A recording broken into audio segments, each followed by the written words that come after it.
If you enjoyed the channel and our video content and would like to support us, you can do this in a couple of ways. You can sign up to our Patreon site, which is a monthly subscription to one of our 4 tiers, each giving you something different from early access interviews up to exclusive unseen footage. There's also the option of a one-off donation via PayPal, which allows you the option to donate an amount of your choice. Both options really help to keep this channel going and to continue putting out regular content for you good folk. So please take a look at aircrewinterview.tv/donate, and I thank you in advance. Thank you and enjoy.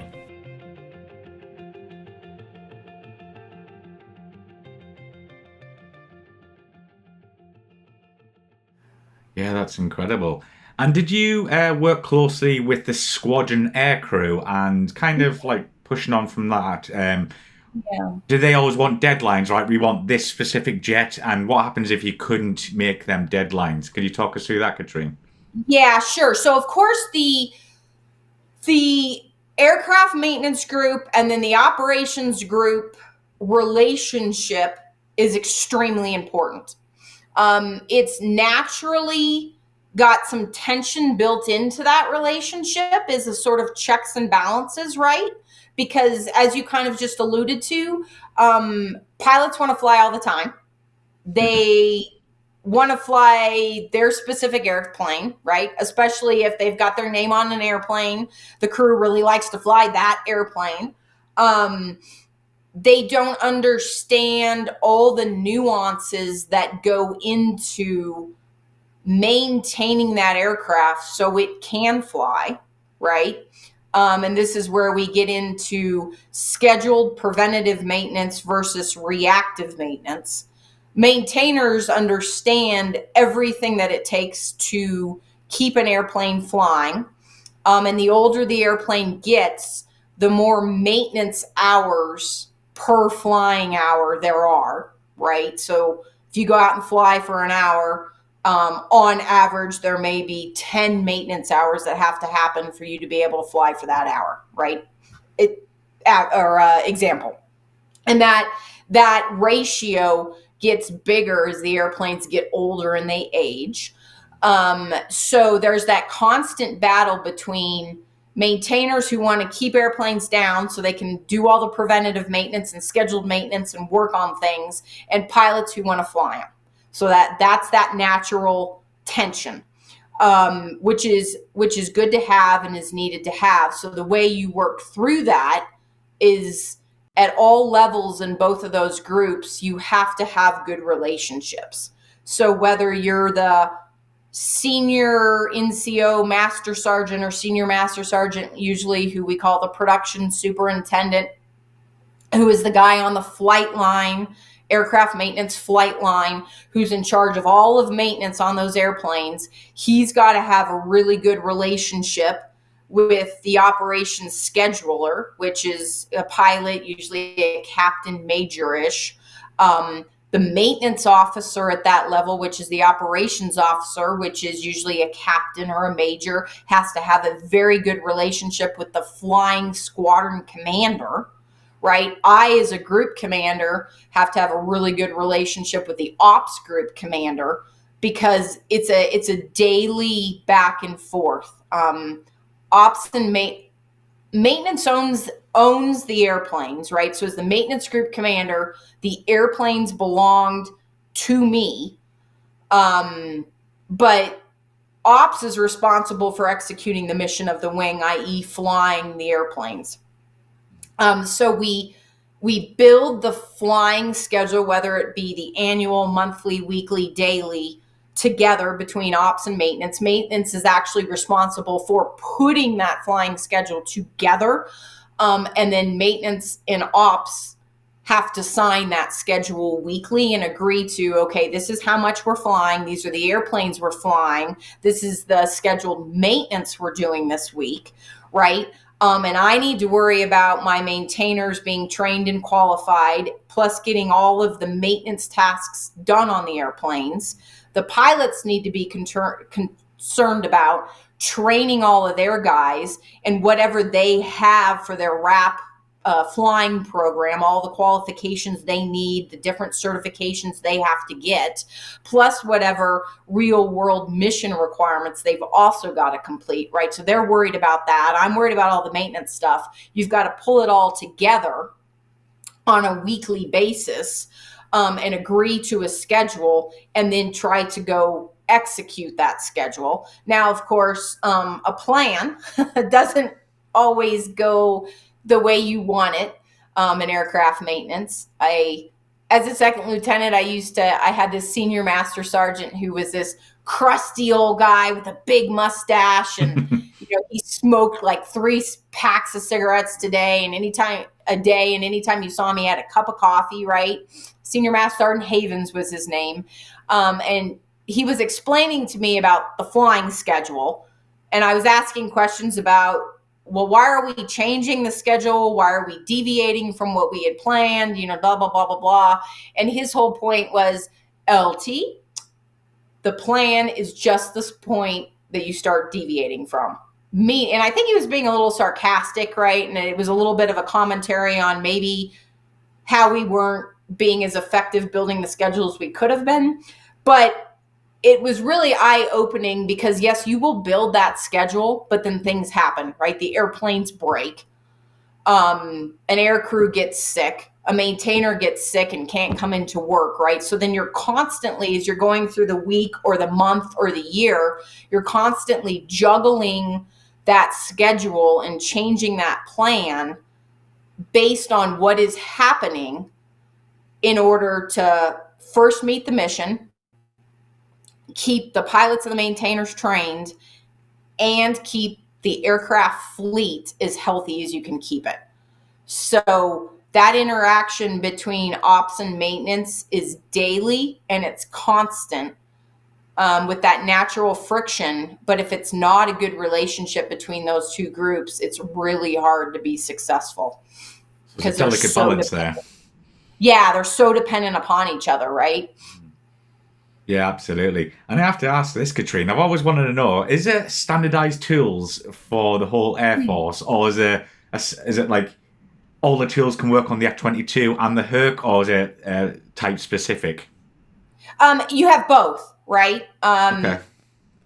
If you're taught, every airplane, for the most part, has most maintenance functions, right? Most airplanes have crew chiefs and avionics, and environmental guys, fabrication guys, engine guys. Depending on the airplane, you'll have weapons and munitions and that type of stuff. But there's a core group of maintainers that are pretty much on every airframe, no matter what it is. Those core group, and each core group of maintainers, has probably a core group of tools, if you will, whether it be a type of screwdriver or speed handle or whatever it is, right? So there are some things that are consistent across all airframes.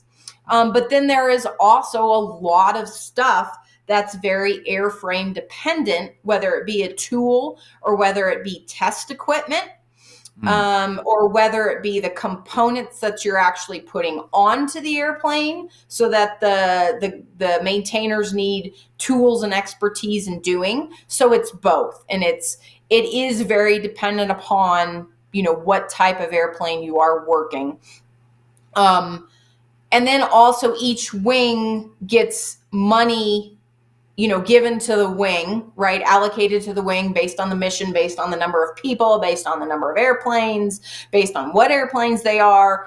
That money to the wing gets allocated to the groups, however the wing decides to do that, right? So one F-15 wing or C-17 wing may distribute money in one way, and then another C-17 wing may distribute it in a different way. So unfortunately, also the amount of tools or equipment or the type you have can also depend upon the amount of money you have in that organization and what you need to spend, your wants versus your desires, right? And that comes into play a lot in aircraft maintenance, managing the budget and understanding in this group of 1,000 people, of 5 squadrons and 30 different flights that all have different tools and different equipment, and different parts requirements. How do you divvy up that money fairly, but maybe not fairly is the word. How do you divvy that money up to best support that fleet of airplanes that you're required for maintaining? Yeah, absolutely. And I have to ask, have you ever been deployed into live theatre? And if so, what were the challenges there for yourself and the wider team? Yeah, I think probably one of my biggest disappointments in my career is that I haven't what I would call had a real deployment. As a captain, we took our F-16s. We took 10 or 12. Well, no, I can't remember. It's been so many years. To South Korea, to Kunsan Air Force Base for a theater support package. Nuances in the definitions, but it wasn't actually considered a real deployment, so to speak. But we did everything you would do on a deployment. When you're preparing or when you're going to go on a deployment, it's a really long process. It's not just the 3 to 6 month time you're gone to wherever you're gone with the people and the airplanes. It's a year lead up to it. And then it's also, which a lot of times we forget to talk about, it's the reconstitution time when you get back from that deployment, right? So in the lead up, you're worrying about, okay, what is the mission of where are we going? How many airplanes am I taking? So how many maintainers do I need? Yeah. What does that location have? Is it very austere and there is nothing there? So I have to take everything with me, not just the people, but I've got to take every single tool. I've got to take all of the test equipment. I've got to take a lot of spare parts. Or am I going to a very full up, fully functioning base that already has those type of airplanes there that I have? So yeah. i.e. I can take less, right? What are the qualifications of my people, and what mix of people, knowing I can't take my entire group of 1,000 maintainers, right? What mix of people do I take in order to keep those airplanes flying for the duration to do the mission? And then the other big piece, especially when you're talking about fighters picking up and going over to a deployed location, you're talking about what airplanes am I taking? Of my fleet of 27, which 12 airplanes am I taking? Yeah. And you're making that decision based on what is the scheduled maintenance on all of my airplanes. If it's on every airplane, you have maintenance that's done, scheduled preventative maintenance, either by a calendar or by flight hours. For fighters, it's usually flight hours. So every 200 hours, you need to do, these things. Every 400 hours, you need to do these things. Every 1,000 hours, the airplane needs to leave your unit and go to a depot at Hill Air Force Base or Warner Robins Air Force Base and spend 6 months to a year there getting major refurbishment, right? So when I'm looking at my fleet, how many hours are left on every airplane till it needs one of those major inspections? Can I do one of those major inspections at that deployed location, or can I not?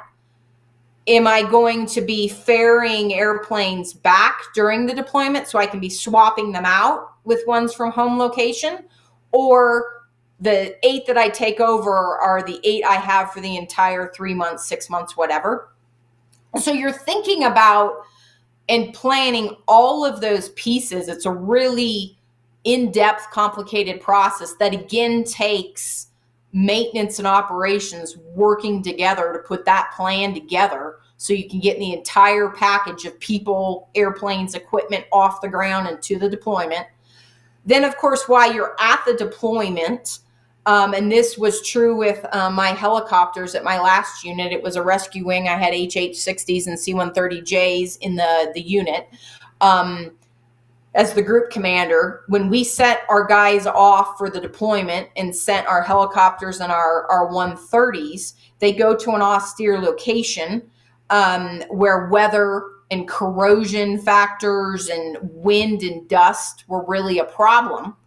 So you're doing what you can to keep those airplanes flying while you're deployed. But then when you get back, you come home and you've got a lot of broken aircraft and broken people, if you will, right? So the third part of that deployment, which we tend to forget about, is that reconstitution phase, is getting those airplanes healthy again, fixing everything you couldn't fix that you were just putting Band-Aids on, to keep it flying and keep the mission going, to actually get the airplane back and do long-term fixes and root cause analysis on what's actually wrong. Same thing with any of the equipment, replenishing your tools and your kits and your parts, your spare parts, your bench talk, all the small things, whether they're seals or sealant or screws or fasteners, right, that you have to take with you. And then your people. That's the other big part of it, right, is the people have just been gone, from home for however they've been gone. They've been gone from their families. They've been in an environment where all they've done, 12, 24 hours a day is eat, sleep, and work on the airplanes. So they get home and they're tired and they need to rest and reconstitute.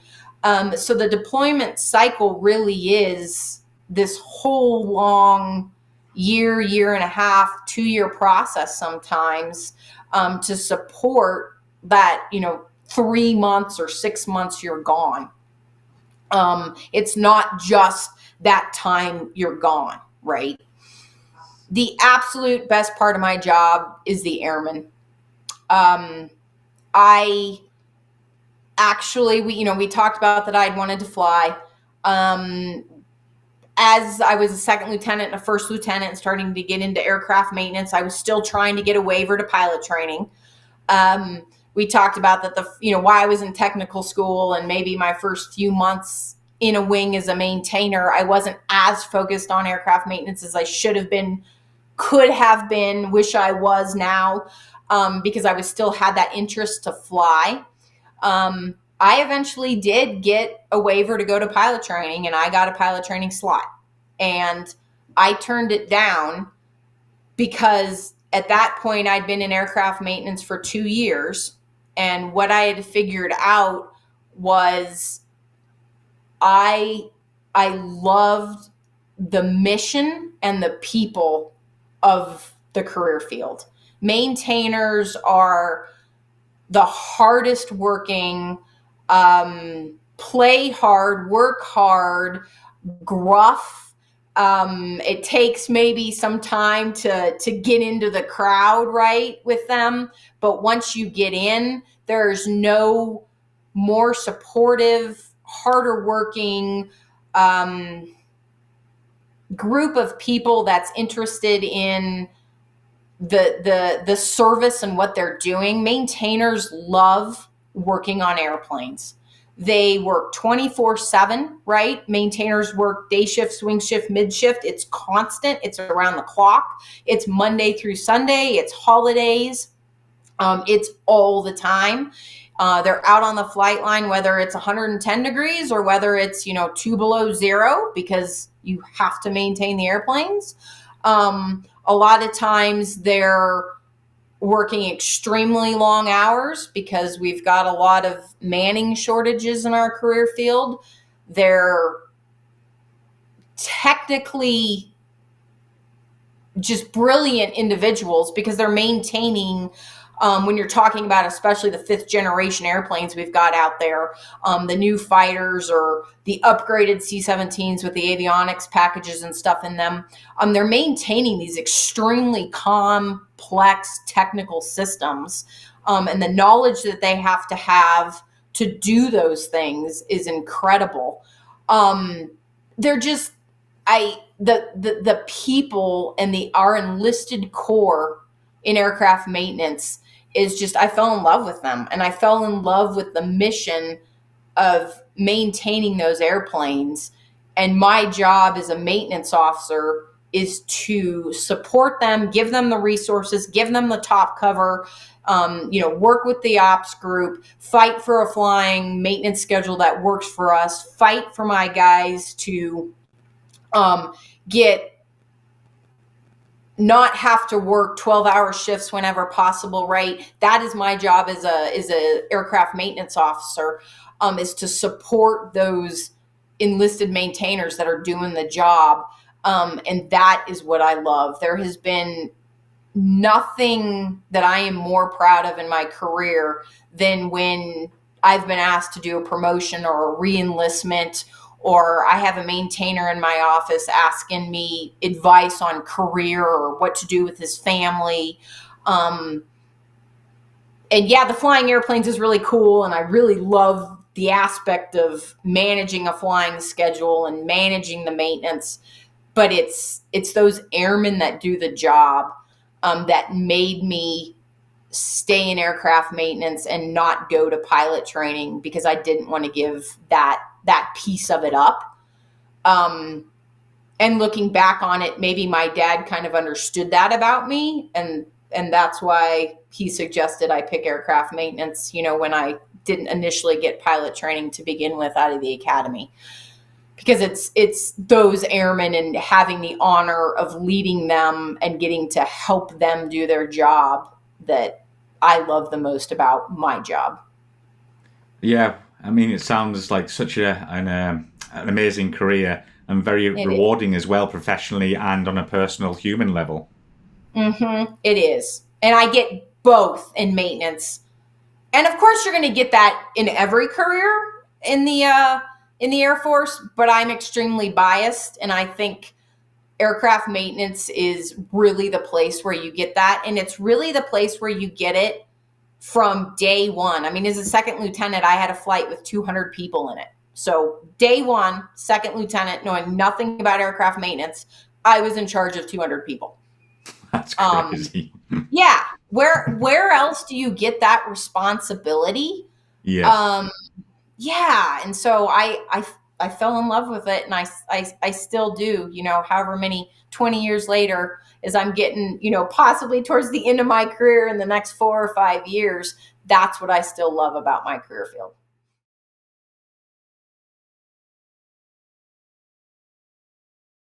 Well, we got some personal ones to wrap up here, if you're happy to answer them. So we'll get stuck in. So do you have a favorite aircraft? As you said, I've worked everything from fighters, tankers, helicopters, cargo airplanes. Fighters are cool from the perspective of, they're the sexiest airplanes, right? They tend to get the most notification. Is that the right word I'm looking for? Most people know about them, maybe, if you will. Working on them and being in that environment is very fast paced. There's a ton of flying every day. Usually you have a ton of airplanes at the base. So there's a lot going on. So that fast pace is really cool. But when I've worked cargo airplanes, what's cool about them is that they're constantly doing real world missions. Whereas fighters, a lot of your time is training at the base until you pick up and go do a deployment, or you pick up and you go to Nellis for a red flag. When you're at a C-17 unit, every single day you could be generating and launching a C-17 to go do a White House movement, right? Or to go move troops overseas. So you've got that real world mission aspect every day with the cargo airplanes. With the tanker, the KC-10s that I worked, they're just used all the time. Everybody needs gas, right? Every airplane needs gas. Pretty much every airplane in the Air Force fleet has the capability to be refueled. So the tankers are just constantly being used. The commitment rate of those things is just through the roof, which creates a very high operations tempo, which creates a lot of maintenance problems, which just makes that interesting.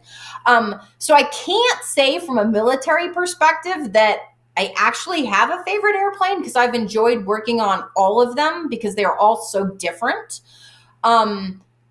But from a favorite airplane perspective, I have to say it's probably my father's experimental RV-9 because I told you he flew F4s. When I grew up, as I was growing up, he had a Cessna 210.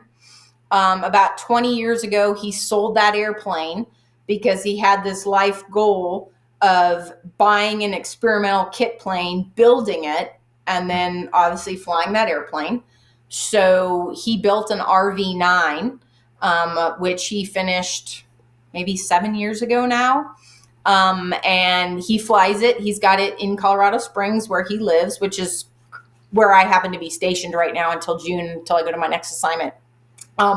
So he's got that RV-9, and I was the first person to get to fly in it with him. And I've flown in it with him many times now, and we've taken little trips, and, he maintains it and does everything on that airplane. So I've helped him do some stuff on that. So that's probably my favorite airplane now, just because I'm so proud of my dad being able to have done that and then getting to experience that with him. Yeah, it's absolutely incredible. Amazing. Mm-hmm. We've got a couple of questions from viewers if you're happy to answer them as well. Yeah, absolutely. Have you ever flown in the aircraft you have worked on? If yes, do you have a favorite? I have gotten 2 T-38 rides, which is the fighter trainer, or used to be the fighter trainer, for officers going through pilot training. I got that when I was still at the Air Force Academy during a summer program, and actually did it at Holloman Air Force Base where they have F-22s. And the F-22s was a single seat airplane. So as the pilots are learning to fly, or as they're going through different upgrades, or just to keep their hours up, they also had a fleet of T-38s there for either the instructor pilot to go in while the student was flying the 22, or just because there wasn't that many F-22s and there was more pilots, they had the 38s to keep the hours up. So I got to fly in the backseat of a T-38 twice. I've flown obviously in a C-17, a KC-10. I've flown in the HH-60s, a C-130s, a C-5, a B-52. I haven't gotten any other fighter rides because the way that worked, like in the F-15, C model was a single seater, but we had a couple D models which had a back seat. Same with the F-16s. I didn't take any of those incentive rides because, at least on the maintenance side, we really tried to save those, what we call incentive rides. There's very few of them for our maintainers, our enlisted guys that are actually doing the work on the airplanes. We try to have an award system to provide incentive rides to those maintainers. So I never took one because I wanted, my maintainers to have it. So most of my experience in military airplanes has been in transport or tanker or the helicopter. So probably from that perspective, my favorite ride was getting to ride in the HH-60 at my last assignment, and the doors open and flying around at sunset through the California mountains, and landing just on some random mountain that we landed on and got out of the aircraft. Getting to ride on that helicopter was the thing I probably most enjoyed. Not jealous at all. But we got one. Do you have any plans to write any books? That's a good question. I've recently been asked that a few times.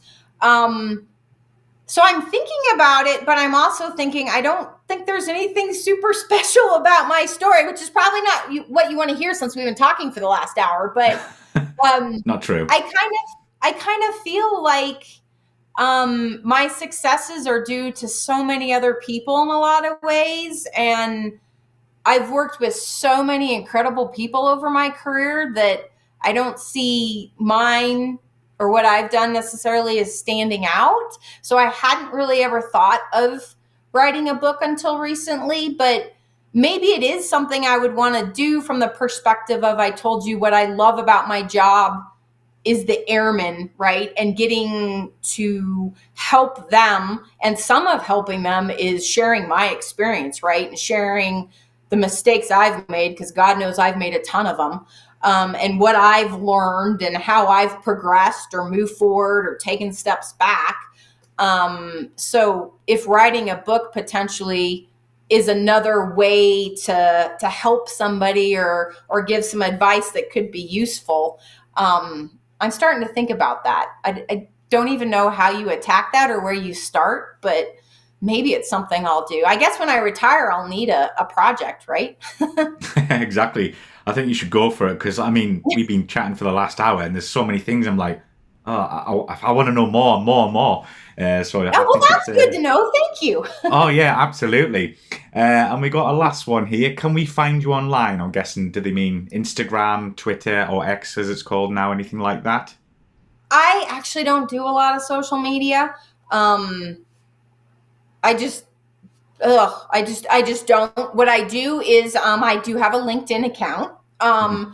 And I tend to post on my LinkedIn. It's very focused around obviously my military career. And I've really used that when I've been a group commander, to share all the cool things that the maintainers in my wing are doing.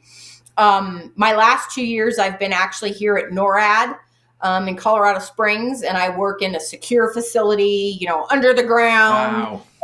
Everything is secret. I don't have a computer to take home with me. So I haven't been doing a lot of posting or being involved on LinkedIn the past couple of years, but I moved to my next assignment in June. And so I do hope to do that again, just because I feel like that's a really good place to share the great things about the military, right? And the why I think it's such a good career field and why I think it's important. So anybody could find me there. Anybody could message me there because I still do check it and watch it, even if I haven't been able to post as much as I wanted to in the last couple of years just due to my job. So that's probably the best place because I don't tend to do any of those other. I'm probably behind the power curve there. Maybe it's because of my age that I don't do all the other social media stuff. Well, when you write your books, you'll have to get on to promote them. So that's one thing. No, okay, well, I'll need help with that too then from someone like you.